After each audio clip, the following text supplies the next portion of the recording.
Bienvenido, hoy estamos una vez más aquí en Biblia Fácil y qué alegría nos da que tú puedas estar allí del otro lado participando de este programa. Tenemos aquí invitados especiales para cada temporada. Sin embargo, no solamente se limita a nuestros invitados, sino también tú que estás allí viendo el programa, eres nuestro invitado especial de semana tras semana. Bienvenido a este estudio semanal. Toma tu Biblia. Hoy llegamos al centro del libro de Apocalipsis. ¿Sabías que Apocalipsis fue escrito en una estructura quiásmica? ¿Qué significa un quiasmo? Es una estructura literaria muy conocida en la Biblia, especialmente en el Antiguo Testamento. Un quiasmo significa un estilo literario cuando el último capítulo y el primer capítulo tienen una relación estrecha. Y así los capítulos de último a primero se van acercando hasta formar el centro del libro. El quiasmo es el centro del libro. Y ese centro del libro es uno de los temas preponderantes de todo el libro. Quiere decir que una de las razones para existir ese libro es el quiasmo, es el tema principal. Apocalipsis capítulo 1 nos presentó que el tema principal es el regreso de Jesús. Por eso el regreso de Jesús está después de las 7 iglesias, de los 7 sellos, de las 7 trompetas, y todo apuntando a los eventos para el tiempo del fin y el regreso de Cristo. Sin embargo, el capítulo 12, 13 y 14 habla de una guerra, de una lucha de dos poderes por la conquista del corazón humano, una lucha cósmica que va más allá de algún simple conflicto, una lucha con el poder espiritual de las tinieblas, donde tú decides a quién entregar tu corazón o quién va a estar en el trono de tu vida. Bienvenido, está comenzando Biblia Fácil, hoy estamos ingresando al centro del libro de Apocalipsis. Los 3 próximos capítulos, te aseguro que más allá de ser una bendición para tu vida, tú vas a ver con claridad cómo el diablo actúa en contra de Dios y de su pueblo. De esa manera tú estarás preparado para poder enfrentarlo. Bienvenidos amigos, una vez más estamos listos aquí para poder compartir este capítulo extraordinario. Como venía diciendo, es el centro del libro de Apocalipsis. Capítulo 12 empieza un desenlace o empieza allí un conflicto que va por siglos y siglos, por milenios, por mucho tiempo. Y nosotros estamos aquí, hay sufrimiento por causa de ese conflicto. La iglesia tiene que sufrir por causa de ese conflicto. La razón por la cual Cristo murió fue por causa de ese conflicto. Un conflicto, una lucha entre dos poderes. Mas esto no solamente es entre el poder de Dios y de Satanás, sino también esta lucha involucra a los seres humanos. Entonces hoy vamos a abrir la palabra de Dios y vamos a ver cómo nosotros estamos involucrados. Todos nosotros formamos parte de algún equipo. Nadie puede decir, yo no formo parte de ninguno. Jesús dijo, quien no es conmigo, es contra mí. Vamos a abrir la Biblia y antes vamos a una oración. Querido Dios, gracias porque hoy estamos listos para abrir tu palabra y pedimos que tú puedas revelarnos a través de ella el mensaje que quieres que nosotros podamos entender para este tiempo de vida. Vamos a abrirla con la certeza que tu Santo Espíritu una vez más va a iluminar nuestra mente y vamos a comprender esta maravillosa esperanza, sabiendo que aquellos que creemos en ti tenemos la victoria asegurada. No importa el sufrimiento, el dolor que tengamos que pasar, la victoria siempre está cuando nos ponemos de tu lado.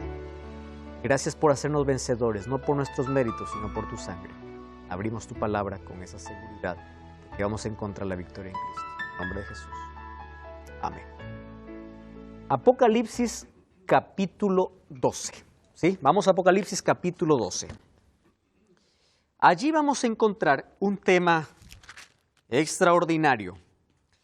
La mujer y el dragón. Nuestro tema de hoy es la guerra entre el dragón y la mujer, o la mujer y el dragón.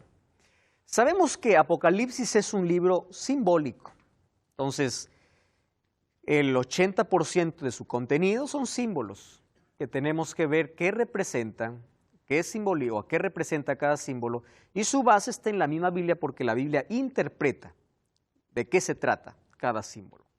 Entonces hoy vamos a ver acerca de esta grande batalla entre la mujer y el dragón. Vamos a leer, vamos a comenzar aquí con Walter. Apocalipsis capítulo 12, versículo 1. ¿Qué cosa dice allí? Apareció en el cielo una gran señal, una mujer vestida de sol, con la luna debajo de sus pies, y sobre su cabeza una corona de 12 estrellas. Extraordinario. Allí el texto que leyó Walter tiene algunas cosas interesantes, como una gran señal. Gran señal. Esto no va a pasar por desapercibido. ¿En qué consiste esa gran señal? Una mujer, y aquí encontramos varios símbolos en la mujer. El primer símbolo es la mujer no es literal, es simbólica. Ella está vestida de sol, tiene la luna debajo de sus pies y sobre su cabeza tiene una corona de 12 estrellas. Hasta ahí ya tenemos muchos símbolos, ¿verdad? Ella estaba encinta, clamaba con dolores de parto, en la angustia de su alumbramiento, dice el siguiente versículo. Mujer en la Biblia representa a la iglesia. En el libro de Efesios capítulo 5 encontramos la comparación que hace Pablo a una mujer con la iglesia. También dice que la iglesia debe estar pura, sin mancha, debe estar presentada así delante de Dios. Y Efesios 5:22, Pablo da una orden, dice que las mujeres puedan estar sujetas allí al marido, así como la iglesia está sujeta a Cristo, así como Cristo también es cabeza de la iglesia. No estamos aquí para interpretar ese texto, algunos lo han malinterpretado allí el texto, yéndose al extremo del machismo, etcétera, etcétera. No estamos para discutir ahora ese asunto, estamos para ver solamente el simbolismo. Si ustedes se dan cuenta, aquí hay algunos elementos que ya en el libro de Génesis se veían. Ustedes, por ejemplo, recuerdan el sueño que tuvo José. ¿Por qué se le llamaba el soñador? Porque él tenía muchos sueños. Uno de los sueños de José, ¿qué cosa era? Que el sol, la luna y las estrellas se inclinaban ante él. Después que soñó de que las 11 gavillas se inclinaban porque él era el 12, ¿verdad? Entonces, allí, a través de ese sueño, él estaba diciendo de que el sol, la luna y las estrellas representaba ¿a quién? A ese pueblo, a sus hermanos, al pueblo de Israel. Solo que esta mujer tiene características singulares que no tienen que ver simplemente con el sueño que tuvo José, sino que esta mujer representa aquí el pueblo de Dios, específicamente el pueblo de Israel. ¿Por qué el pueblo de Israel? Porque ella dice que estaba encinta y clamaba con dolores de parto y estaba en angustia o en tormento por ese alumbramiento. Las mujeres que son madres pueden entender la angustia que sienten, solo que como esto es simbólico, la palabra tormento o angustia también tiene un simbolismo interesante. Ustedes recuerdan Génesis capítulo 3:15, es la primera promesa mesiánica. ¿Qué significa mesiánica? La primera promesa donde vendría un Salvador a este mundo. Vamos a Génesis capítulo 3 para poder comprender mejor este asunto. Génesis capítulo 3, cuando Dios llama un juicio, está allí Adán, está Eva, está la serpiente, y allí en Génesis capítulo 3:15 es Dios quien coloca la primera profecía a futuro. Allí dice en Génesis 3:15, y pondré enemistad entre ti y la mujer. ¿A quién está hablando aquí? A la serpiente. ¿La serpiente a quién representaba? Satanás. Entre ti y la mujer. ¿Qué más dice? Entre tu simiente y la simiente de ella. Esta te herirá en la cabeza y tú le herirás en el calcañar, es decir, en el talón. Cuando dice esta, está refiriéndose a la mujer, y cuando dice tú, le está hablando a la serpiente. ¿Qué está declarando Dios aquí? La guerra fue declarada en el cielo y del cielo fue arrojado Satanás. Pero el conflicto se trasladó a la tierra porque Satanás hizo caer en pecado a Adán y Eva. Y aquí se marca un día que Satanás comprendió perfectamente. Le dice así, la guerra comenzó arriba, pero aquí yo te declaro una vez más la guerra. El conflicto ahora es mayor. ¿Por qué? Porque fíjate lo que va a suceder, dice. Tú le herirás en la cabeza, o ella te herirá en la cabeza, se refiere a la mujer. Ella te herirá, te pisoteará la cabeza, y dice la serpiente, tú la morderás en el calcañar. Ahora les pregunto, ¿qué cosa es más grave? ¿Un golpe en la cabeza o un golpe allí en el calcañar? La cabeza, ¿verdad? Un golpe en la cabeza. Yo no sé si alguna vez ustedes han matado a alguna serpiente. Si tú le das en la cola, la serpiente se envuelve y te asusta y te puede picar. A la serpiente se le da en la cabeza porque es la única manera donde la serpiente puede morir. Yo he visto incluso algunos casos donde a la serpiente tú le puedes cortar parte de la cola y la serpiente continúa, está viva. Pero si tú le das en la cabeza significa herida mortal. Ahora, que la serpiente te muerde en el calcañar es una herida que sana. Entonces, Jesús ahí está colocando una profecía. Y le dice, por medio de esta mujer, ahí en ese momento estaba representando ¿a quién? A Eva. Pero era una profecía, donde el pueblo de Dios se convertiría en esa mujer que traería ¿a quién? A quien le iba a herir en la cabeza al diablo. Y por medio de Israel, ¿a quién era la promesa que iba a venir? Jesús, el Mesías. El diablo conocía perfectamente este plan. Es por eso que nosotros vemos en el libro de Daniel que el diablo siempre quiso intervenir en todos los planes de Dios. Miren, ¿por qué el diablo llevaba la apostasía siempre al pueblo de Dios? Para impedir el nacimiento de Cristo. El diablo hizo de todo para conquistar, oprimir, perseguir, hacer que estos se rebelen, hacer que estos apostaten, porque quería destruir ¿a quién? A la mujer. ¿La mujer a quién representaba? A la iglesia. Entonces, el pueblo de Dios pasó a ser aquí la mujer. Eso no es novedad, porque en Apocalipsis se muestra a la iglesia como la novia, a la iglesia como la esposa del Cordero, y el Cordero es Cristo. Solo que la iglesia en el Antiguo Testamento no estuvo a la altura del plan que Dios tenía para ella, porque el diablo estaba detrás queriendo destruir al pueblo. Pero ¿por qué tanto interés en destruir a Israel? Porque no quería que venga el Mesías. El Mesías iba a venir mediante el pueblo. El pueblo conocía esa profecía. Y el diablo quería impedir porque sabía que si el Mesías venía, él iba a recibir el golpe ¿en dónde? En la cabeza. Y él no quería eso. Entonces es en eso donde dice que hubo allí en su alumbramiento angustia, porque impedía que el Mesías pudiese venir. Entonces esa mujer representa a Israel con sus 12 tribus que trajo la existencia al Mesías. Ahora, hay algunas cosas interesantes. Tiene una corona de 2 estrellas.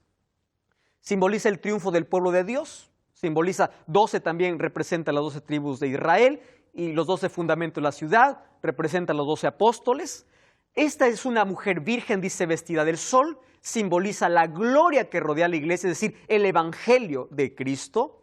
Y la luna está debajo de sus pies, significa el reflejo de la luz del evangelio, es decir, el Antiguo Testamento no tenía luz propia porque la luz es Cristo, ¿verdad? Pero tiene su fundamento ¿dónde? En las Escrituras, justo allí en el Antiguo Testamento. Bajo estos símbolos vamos al conflicto en sí. Sabemos que esta mujer, por las características, es el pueblo de Dios. ¿Está bien? Ahora bien, versículo 3. También apareció otra señal. Entonces aquí está viendo una mujer vestida de sol, que tiene las 2 estrellas, representa el pueblo de Israel y los 12 apóstoles, el pueblo de Dios en el Nuevo Testamento. Tiene la luna debajo de sus pies, está vestida del sol, que es la gloria del evangelio. Aparece otra señal. Y en esa señal, ¿qué cosa viene? Un dragón rojo. Rojo, sinónimo de opresión, sinónimo de guerra, de conflicto, de sangre. Color escarlato, rojo. ¿Y qué tenía? 7 cabezas y 10 cuernos, y en su cabeza tenía 7 diademas. La palabra diadema es sinónimo a corona. Quiere decir que en su cabeza tenía 7 cabezas, 10 cuernos y tenía 7 coronas. Guarden aquí este simbolismo porque vamos a volver a ver en los siguientes capítulos, pero ahora les voy a explicar ¿Qué significa esas 7 cabezas? De paso, la palabra 7, ¿qué significa? Plenitud. En este caso no es perfección, porque se está refiriendo a Satanás, pero sí la plenitud o los reinos. Cabeza significa reinos o poderes políticos, que el diablo usaría en toda la historia para poder perseguir y oprimir al pueblo de Dios. 7 cabezas. En los siguientes capítulos vamos a ver por qué se habla de 7 montes. ¿Correcto? Eso vamos a hablar en los próximos capítulos. Cuando habla de coronas, miren, es interesante. En el libro de Apocalipsis capítulo 19, se refiere que Cristo cuando viene en un caballo blanco, vamos a ver eso, en su cabeza tiene muchas coronas. Entonces el diablo quiere imitar, es una falsa pretensión de tener autoridad en oposición a aquel que es el Rey de Reyes. Entonces aquí este dragón representa al diablo. Y aquí está más interesante y más claro. Dice, su cola arrastraba la tercera parte de las estrellas de los cielos. ¿Qué significaba cola? Falsas enseñanzas. Es la persuasión del diablo para arrastrar, ¿verdad? Eso significa cola. Entonces, su persuasión arrastró la tercera parte de las estrellas del cielo. ¿Estrellas a qué representa? Ángeles. Ángeles del cielo. Y las arrojó sobre la tierra. Y el dragón se paró frente a la mujer que estaba para dar a luz, a fin de devorar a su hijo tan pronto naciese. Miren cómo es el diablo. Alguien dijo, si hay alguna cosa del diablo que el ser humano tiene que ver de manera positiva, es que él persevera hasta el final. Nunca se rinde. Perdió la batalla en el cielo, la guerra está declarada, sabe que va a perder, pero sigue luchando. Sabe que está perdido. Impidió que el Mesías pudiese venir, pero cuando vio que ya no podía hacer nada, dice, se paró frente a la mujer. La misma situación de Génesis capítulo 3. ¿Cómo estaba en Génesis 3? La serpiente y la mujer, pero ahora de manera simbólica. ¿Qué estaba? La iglesia y el diablo. La misma situación de Génesis 3. Ahora se repite, solo que la mujer, ese embarazo que tiene, ¿a quién está trayendo? Al Mesías, está trayendo a Cristo. Entonces dice, yo no pude impedir que venga el Mesías, pero ¿qué cosa tengo que hacer? Yo quiero devorar a su hijo tan pronto como naciese. Ustedes recuerdan que cuando Jesús nació hubo un edicto, ¿verdad? Todos los niños de 2 años abajo mueran. Yo les hago una pregunta. ¿La intención de Herodes era matar los niños? No. ¿Era matar a quién? A Jesús. ¿Recuerdan cuando Dios se le presentó a Moisés en sueños, a José en sueños, y le dijo, anda para Egipto, hasta que pase, o por lo menos hasta que muera este rey? Y fue para Egipto. Ahora, el diablo una vez más tiene un intento frustrado. Ahora, él está listo para poder herir, para poder desaparecer. Y allí no desistió el diablo. Ustedes saben las tentaciones que hizo para Jesús, la manera como persiguió durante todo su ministerio hasta la cruz. Solo que en la cruz fue el primer pisotón que Cristo dio en la cabeza al diablo. Pisará, no significa que murió por completo. Estamos esperando el día cuando pise por completo la cabeza, cuando el diablo tenga su final. Y eso vamos a ver en los próximos capítulos. Ahora fíjense. Ella dio a luz un hijo varón que regirá con vara de hierro a todas las naciones, y su hijo fue arrebatado para Dios y para su trono. Algunos dicen que esta mujer representa a María y que María se fue al cielo. Yo quiero que lean bien ese texto. No dice que la mujer, para comenzar, la mujer no es María, representa al pueblo de Dios. Número 2, tampoco dice que la mujer fue arrebatada. ¿Quién fue arrebatado? El hijo, haciendo referencia a Cristo. Después de su muerte, resucitó y ascendió al cielo. Muy bien. Ahora, Cristo derrotó al diablo, dio ese pisotón en la cabeza cuando le quitó toda la autoridad y libertó a su pueblo, a sus hijos del pecado. Entonces la salvación está disponible para todo ser humano. En la cruz representó para el diablo su derrota final. ¿Por qué motivo? Ustedes recuerdan que aun cuando Cristo murió, el diablo quiso impedir la resurrección de Cristo. Cuando se fueron a Pilato y le dijeron, manda una legión de soldados para que guarden la tumba de Cristo. El diablo, ¿qué cosa sabía? El diablo pensaba así, si Cristo muere, pero no resucita, yo sigo siendo el rey. Yo voy a impedir su resurrección. Es por eso que había una legión no solamente de militares, sino de demonios, impidiendo que Cristo pueda resucitar. Por eso es que Pablo dice, la religión o el cristianismo tiene una base sólida en la muerte y la resurrección de Cristo. Porque si Cristo no hubiese resucitado de los muertos, en vano fuera lo que nosotros predicamos. La resurrección de Cristo es el pisotón en la cabeza del diablo. Es decir, morí, resucité. Por eso Jesús se presenta a Juan como aquel que tiene las llaves del Hades. Yo tengo en mis manos, la muerte no tiene más poder, porque yo tengo las llaves. Yo morí y yo también resucité.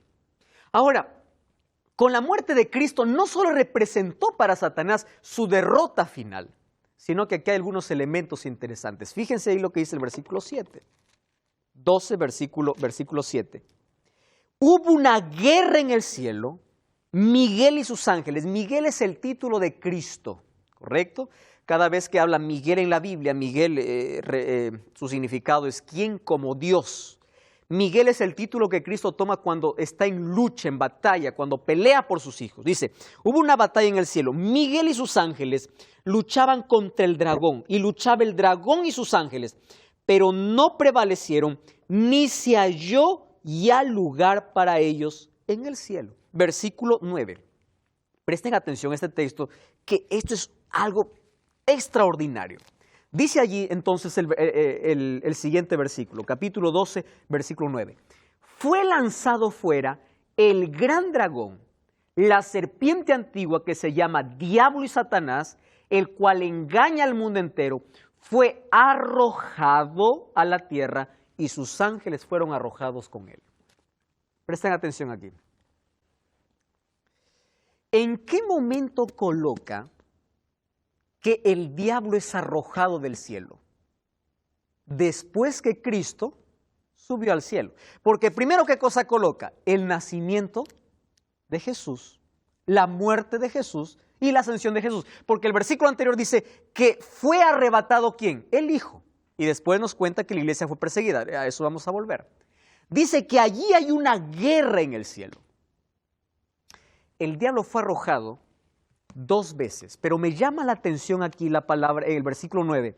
Fue lanzado y fue arrojado. Presten atención. Lanzado y número 2, arrojado. Y ahí presenta 3 títulos.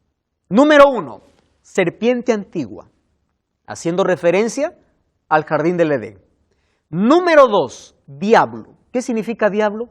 Calumniador. Ese es el significado de diablo. Y Satanás. ¿Qué significa Satanás? Adversario. Presten atención a lo que les voy a decir ahora.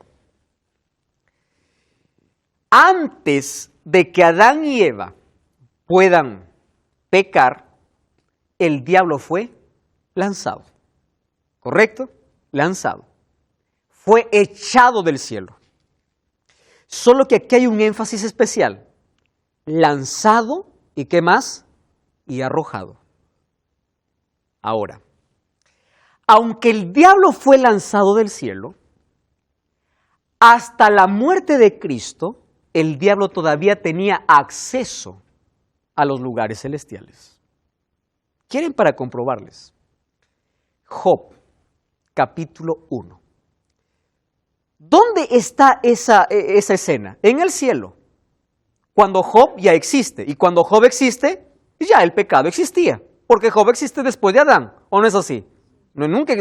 Adán y Eva fueron los primeros hombres en ser, la primera pareja en ser creada. Muy bien. Dice, en el cielo se presentan los ángeles de Dios. ¿Y quién se presenta? Dice, el diablo. ¿Qué hacía el diablo en el cielo? Si él ya fue lanzado. Es decir, Antes de la muerte de Cristo, él todavía tenía acceso. Y es por eso que le pregunto, le dice, ¿y tú de dónde vienes? ¿Y qué le dice él? Ahí de rodear la tierra y caminar por ahí. ¿Has visto tú a mi siervo Job? Y ustedes saben toda la historia. ¿Quieren para hacerles otro ejemplo? El libro de Zacarías capítulo 3, versículo 1 y 2. ¿Se acuerdan ustedes de esa visión? Vamos a Zacarías. Miren, es impresionante que nosotros podamos comprender eso. Zacarías está en el Antiguo Testamento, capítulo 3, versículo 1 y 2. Dice así, luego me mostró al sumo sacerdote Josué, el cual estaba delante del ángel de Jehová, y ¿qué dice? Mientras Satán, ¿qué significa Satanás? Calumniador. Estaba a su mano derecha, ¿para qué? Para acusarlo. Entonces dijo Jehová a Satán, Jehová te reprenda, Satanás. Jehová te reprenda. ¿Cuándo se da esta escena? ¿Antes de la entrada del pecado o después de la entrada del pecado? Después. Job es después. Ahora, Satanás fue lanzado del cielo en un momento, pero fue arrojado por completo el momento que Jesús ascendió al cielo. ¿Recuerdan los capítulos 3 y 4 de Apocalipsis? Cuando Jesús se sienta a la derecha del Padre. Es decir, con la muerte de Jesús no solamente redimió a la humanidad, ¿correcto? Sino que Satanás fue excluido por completo y no tuvo nunca más entrada. Fue lanzado y ¿qué más fue? Arrojado. Ahora, cuando dice que fue arrojado, significa en la entronización de Cristo, en la exaltación de Cristo, Él no tenía más lugar, ni en la tierra porque sabía que estaba perdido, ni en el cielo porque su esperanza acabó con la muerte de cruz en la cruz y con la ascensión y la entronización. Entonces allí viene un asunto importante. El diablo está tan enfurecido. Perdió en el cielo, fue lanzado. Cristo murió, fue arrojado. No tiene más esperanza, ya él está perdido, sabe que está condenado. Sin embargo, él no quiere perderse solo. Entonces, como ya no puede pelear con Dios, ahora empieza a pelear contra la mujer, y la mujer es el pueblo de Dios. Hoy estamos hablando del capítulo 12 del libro de Apocalipsis. Allí el conflicto entre Dios y Satanás. Satanás sabe que está derrotado, pero él sabe cuál es su condenación y no quiere llegar a esa condenación solo. Él quiere arrastrar la mayor cantidad de personas. Si consiguió en el cielo persuadir a los ángeles, él piensa así, los seres humanos son más fáciles, mucho más si ellos intentan luchar conmigo. Pero si tú luchas para estar cerca de Dios, Dios pelea por ti. La manera de poder enfrentar al diablo no es luchando nosotros con él. El diablo es poderoso. La manera de tener la victoria no se basa en nuestros méritos o habilidades, sino aferrándonos de Jesús, teniendo una relación diaria con Él. Y es allí donde Dios nos hace acreedores de su victoria a nuestro favor. Allí nosotros encontramos entonces al diablo en el capítulo 12 en dos momentos de derrota. Derrotado toda la vida, ¿verdad? Derrotado en el cielo, derrotado en la cruz, derrotado. Todos sus planes están derrotados. Pero lo que más le dolió es que ahora él fue arrojado de todo plan y todas las puertas celestiales se cerraron.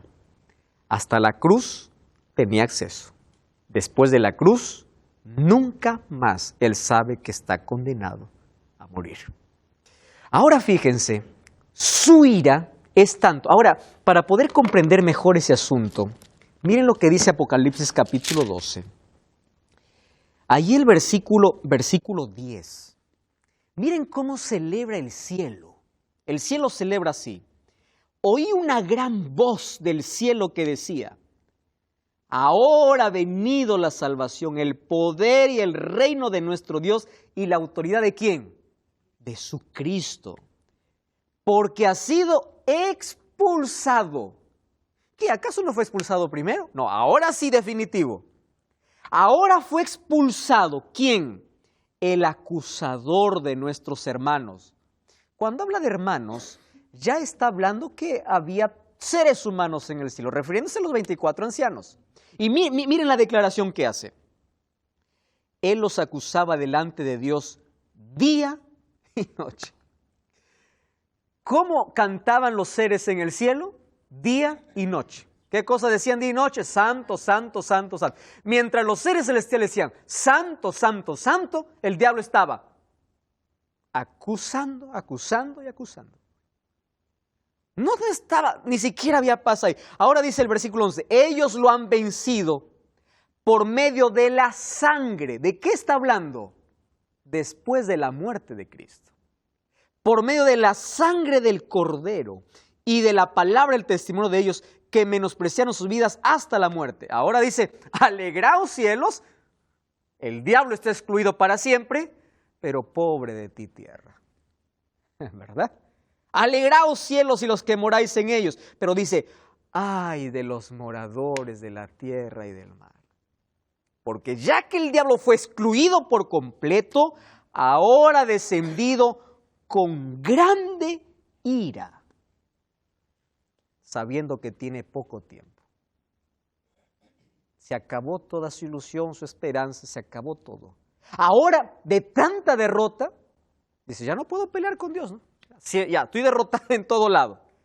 Ahora fíjense, versículo 13. Cuando el dragón vio que había sido arrojado a la tierra, entonces, ¿qué cosa dice? Persiguió ¿a quién? A la mujer, a la que había dado a luz al hijo varón. Por eso no puede ser María. Tiene que ser el pueblo de Dios. Porque él persiguió al pueblo de Dios. Y dice, pero se le dieron a la mujer 2 alas de gran águila. ¡Qué lindo! Para que volara delante de la serpiente. ¿A dónde? Al desierto, al lugar donde es sustentada. Presten atención a esta profecía. Por un tiempo, ¿qué más dice? Tiempos y la mitad de un tiempo. ¿Ustedes recuerdan que en el programa anterior yo les dije que habían 3 profecías que hablaban del mismo periodo? ¿Cuál era? Tiempo, tiempos y la mitad de un tiempo. ¿Cuánto es un tiempo? 1 año. Tiempos, 2. Mitad de un tiempo, medio. 1 año, ¿cuántos meses tiene? 12. 2 años, 24. Más 12, 36. Más 6, que es la mitad de un tiempo, ¿cuánto es? 42.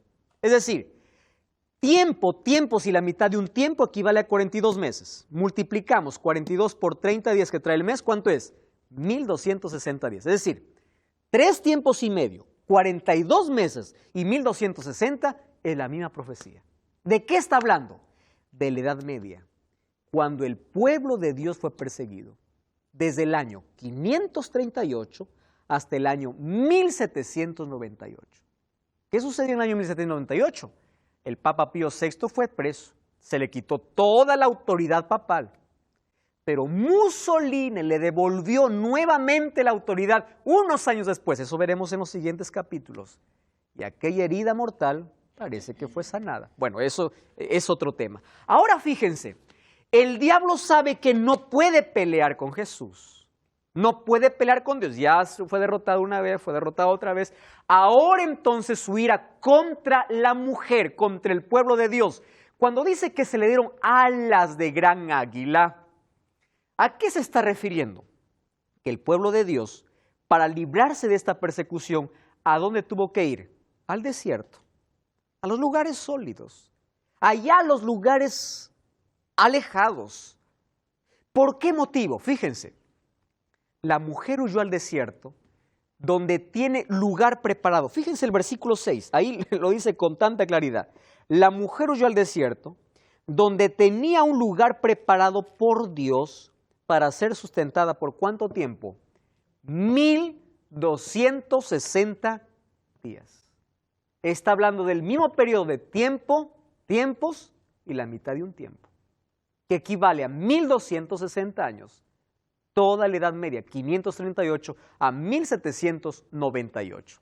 El desierto significa lugares poco poblados, alejados de las grandes masas de gente. Entonces representa los 1260 años de supremacía papal, tomado desde el año 538 hasta el año 1798, donde Pío VI es encarcelado y Roma papal pierde allí su poder, pero por un poco de tiempo, porque luego se restablece. Ahora fíjense la manera como describe cómo aquí la mujer o el pueblo de Dios es ayudado. Dice, la tierra ayudó a la mujer. ¿Cómo así que la tierra ayudó a la mujer? Porque la tierra abrió su boca y tragó el río, ojo, que el dragón había echado ¿por dónde? Ustedes recuerdan que en las trompetas yo les dije que la lucha entre los dos poderes no era una lucha militar, sino era una lucha verbal, espiritual. Y la lucha era por la boca, el poder de la palabra. El diablo usa la palabra para persuadir a la gente para formar parte de sus filas. Dios usa su palabra para luchar contra el diablo y también para enternecer corazones. Entonces, la lucha espiritual no es física, es mental. Dos poderes intentando establecerse en el trono del corazón. Y estamos envueltos en esa lucha. O somos persuadidos por el diablo, o somos alcanzados por el poder de Dios. No existe un término medio aquí. Ahora, de su boca lanzó agua. Agua en este momento. ¿Qué cosa significa? Las falsas enseñanzas. Lo mismo que lanzó allí en el jardín del Edén para la mujer. Fueron palabras bonitas, bien acomodadas, ¿verdad? Palabras lindas para poder persuadir a Eva. Ahora, usa también su boca para lanzar sus falsas enseñanzas. Ustedes saben la cantidad de doctrinas, dogmas y tradiciones que aparecieron en la Edad Media. Pero ahora, la mujer huyó al desierto. Esa palabra que la tierra abrió su boca, ustedes recuerdan que en el Antiguo Testamento encontramos o por lo menos dos ocasiones donde la tierra abre su boca. La primera, ¿cuál es? Con los hijos de Coré. ¿Se acuerdan ustedes? Allí en el libro de Números aparece allí la expresión que la tierra abrió su boca y los tragó. Aquellos que se rebelaron contra la autoridad de Moisés. ¿En qué otro momento abrió su boca la tierra? ¿Recuerdan ustedes cuando Egipto estaba persiguiendo, los egipcios estaban persiguiendo a los hijos de Dios? El pueblo de Dios pasó en seco y fueron tragados por las aguas del mar cuando los egipcios estaban pasando. La tierra abrió su boca. ¿Qué significa? Dios permitió que en los lugares más alejados el pueblo de Dios pueda ser sustentado. La palabra sustentar significa alimentar, ¿correcto? Dios alimentó, es decir, hizo provisión para su pueblo. Uno se pregunta, ¿de qué vivían esa gente? ¿Cómo lo hacían? Es como las personas que se preocupan por el tiempo final y dicen, y ahora viene la persecución, ¿qué vamos a comer? ¿De qué vamos a vivir? Si Elías fue sustentado con cuervos, y los cuervos llevaban carne, y a los cuervos les gusta la carne. Imagínate a un cuervo darle la misión de darle carne a uno. El cuervo cuando ve la carne quiere para él. Ahora, si Dios hizo ese tipo de milagros y Dios sustentó a su iglesia por 1260 años, no solamente lo sustentó materialmente, sino también espiritualmente, porque tenían la verdadera palabra de Dios. Dios tiene un plan para sus hijos fieles en toda la historia. Ahora, la tierra ayudó, los lugares alejados ayudaron para que ellos no puedan ser contaminados con el río de tradiciones que el dragón había levantado. Los fieles de Dios se escondieron allí en regiones montañosas y desoladas de la tierra. Nosotros allí encontramos a grandes hombres y mujeres, ¿verdad? En esa etapa, en ese periodo de los 1260 años, que dieron su vida. Hablemos de Juan Hus, hablemos de Jerónimo, hablemos de Martín Lutero, por ejemplo. Martín Lutero fue llevado aquí al castillo de Wartburg, fue una prisión. Allí estuvo un año, más de un año, mientras la gente pensaba de que él ya había muerto allí. Él estaba traduciendo el Nuevo Testamento al alemán. Y es interesante cómo durante todo ese tiempo, aunque la persecución fue tan severa y algunos dieron su vida por causa de Jesús, Dios siempre protegió a su pueblo, siempre protegió. Ahora, el hecho de que Dios haya permitido de que haya mártires en las persecuciones, lo hizo solamente con un propósito, porque la sangre y el testimonio de ellos era necesario para que otros también abracen el cristianismo, la verdadera fe. Ahora fíjense, versículo 17. Ahora yo quiero que ustedes presten atención a este cambio de palabra. Miren aquí, el diablo persigue a Jesús, está derrotado, deja de luchar con Jesús. Ahora persigue ¿a quién? A la mujer. ¿La mujer a quién representa? Al pueblo cristiano. Solo que en los últimos versículos cambia la figura. Y dice así, versículo 17, el dragón se llenó de ira contra la mujer, ¿correcto? La mujer, sigue siendo la iglesia. Y se fue a hacer guerra, ya no dice contra la mujer. ¿Por qué? Ahora dice contra el resto. Resto es remanente. Ya no es la mujer en su totalidad, es el remanente. ¿Por qué? Porque mientras la mujer en un momento era poderosa, enemigo del diablo, un momento la mujer se alió con el diablo. ¿Recuerdan cómo el pueblo de Dios, a través de la historia, fue absorbiendo falsas doctrinas? Ahora, esa mujer se alió, pero no todos, porque de esa mujer, ¿qué cosa salió? Un remanente. No todo el que decía ser cristiano fue cristiano. Por eso es que dice un remanente. ¿Qué es un remanente? Un puñado de algo grande. Un remanente. Ahora dice, se llenó de ira contra la mujer, pero se fue a hacer guerra contra el resto de la descendencia de ella. ¿Quiénes son? Está en claro aquí el texto. Dice, los que guardan los mandamientos de Dios y tienen el testimonio de Jesucristo. ¿Saben? A mí me hubiese gustado que la Biblia allí pueda colocar cualquier otra cosa, dijera los que hacen buenas obras, los que hacen cosas extraordinarias. El remanente, la descendencia, el resto son los que guardan los mandamientos de Dios. Tienen el testimonio de Jesucristo. El testimonio de Jesucristo lo vamos a ver en los próximos capítulos. Los mandamientos de Dios son tan claros allí. Ahora, es impresionante lo que ahora les voy a decir. El diablo no odia a todas las religiones o ni a todas las iglesias. No.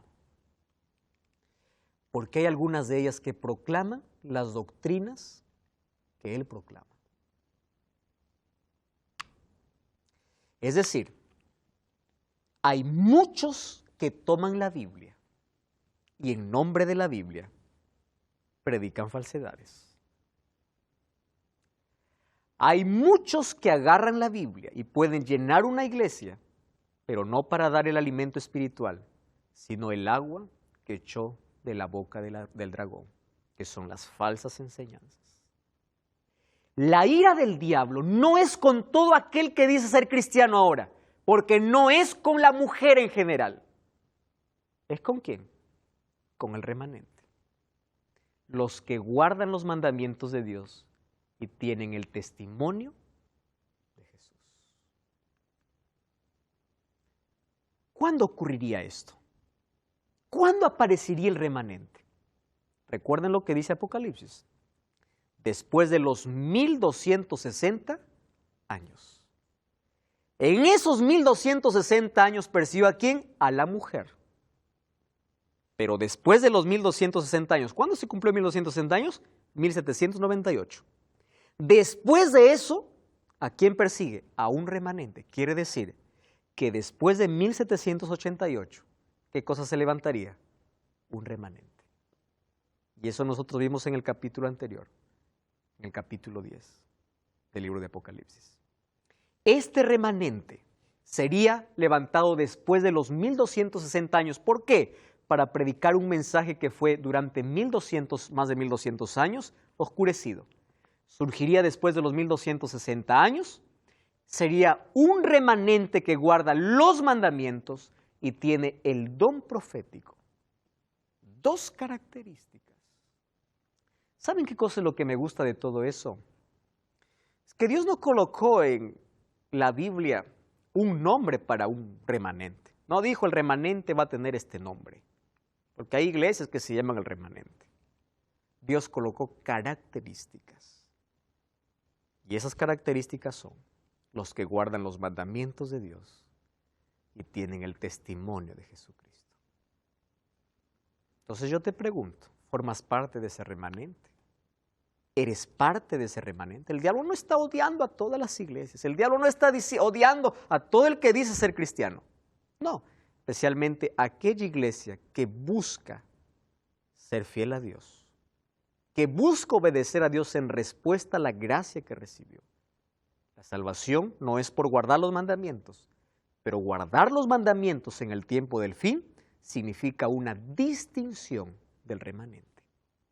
Quiere decir que este pueblo remanente es salvo por la gracia de Jesús, pero la gracia hace que pueda producir un efecto en su vida, y es la fe mostrada en la obediencia. Ahora fíjate, capítulo 12, versículo 11 dice que ellos han vencido por la sangre del Cordero. Nuestra mayor victoria es Jesús. Nosotros no podemos vencer a Satanás. La victoria está garantizada cuando te aferras del brazo poderoso de Dios. Estoy hablando para ti que estás luchando con un vicio, estás luchando con la mentira, estás luchando con un pecado que no puedes dejar. No luches contra ese pecado. Lucha para tener comunión con Dios, para leer la Biblia, para orar. Lucha para agarrarte de Jesús y Jesús te dará la victoria. Estoy hablando para ti, que estás en un pueblo donde no guarda los mandamientos de Dios, donde no tiene el testimonio de Jesucristo, no tiene esas características del remanente. Es hora de buscar ese pueblo, es hora de unirse a ese remanente. Yo te voy a hacer una invitación para que tomes una decisión y des un paso de fe. Yo quiero que allí en tu corazón puedas tomar esta promesa de Jesús. Tú eres victorioso siempre y cuando tú vengas a mí. Aquellas manos de amor están extendidas. Aquel sacrificio de la cruz se extiende para ti. Ahora depende de ti para que puedas entregar tu corazón. Hay dos poderes que están luchando por ocupar el trono de tu vida. ¿A quién lo cederás? Aquellas manos de amor hoy se abren para llamar a sus hijos. Aquellas manos maravillosas que fueron un día clavadas en una cruz. Se abren para decirte que hay oportunidad de salvación. Yo digo siempre a las personas, de nada sirve que exista el cielo abierto cuando existe un corazón cerrado. De nada vale que las manos de Jesús se abran cuando tú no estás dispuesto a dejarle tu vida en sus manos. Hoy vivimos en un tiempo de gracia, de oportunidad. Hoy vimos que la única manera de vencer es por medio de la sangre del Cordero. Es Cristo quien nos da la victoria. Es Cristo quien nos hace vencedores. Hoy quiero invitarte en el nombre de Dios a formar parte de este remanente, de aquel pueblo fiel que guarda los mandamientos de Dios, tienen el testimonio de Jesucristo. Si tus ojos están abriendo aquellas verdades maravillosas y aceptas en tu corazón esta verdad, quieres unirte a este pueblo también, escríbenos ahora. Ahí escríbenos y nosotros vamos a ponernos en contacto contigo. Nosotros te seguiremos ayudando, orientando y orando por ti, por aquella decisión que tú has tomado. Y nosotros aquí vamos a tomar esa firme decisión de poder ser parte de ese pueblo de Dios, ese remanente que tiene en esta tierra. Oramos. Querido Dios, gracias porque tu palabra siempre nos da esperanza. Y hoy nos das el secreto de victoria, porque tú venciste siempre al enemigo desde que fue lanzado del cielo. Arrojaste a la tierra, con tu muerte en la cruz te constituiste rey soberano de todo. Y si el diablo es príncipe de este mundo, su principado se está acabando, porque muy pronto vendrás para poner fin a ese reino. Gracias porque hoy tenemos la oportunidad de formar parte de tu remanente, de tu pueblo, de aquel remanente que guarda tus mandamientos, de aquel que tiene el testimonio de Jesucristo, de aquel que tiene ese don especial de profecía. Y hoy queremos colocarnos en tus manos de amor. Hoy queremos recibir un abrazo de Jesús. Hoy queremos que tú puedas mostrarnos con claridad una vez más la decisión que necesitamos tomar. Santo Espíritu, trabaje en nuestro corazón. En el nombre de Jesús.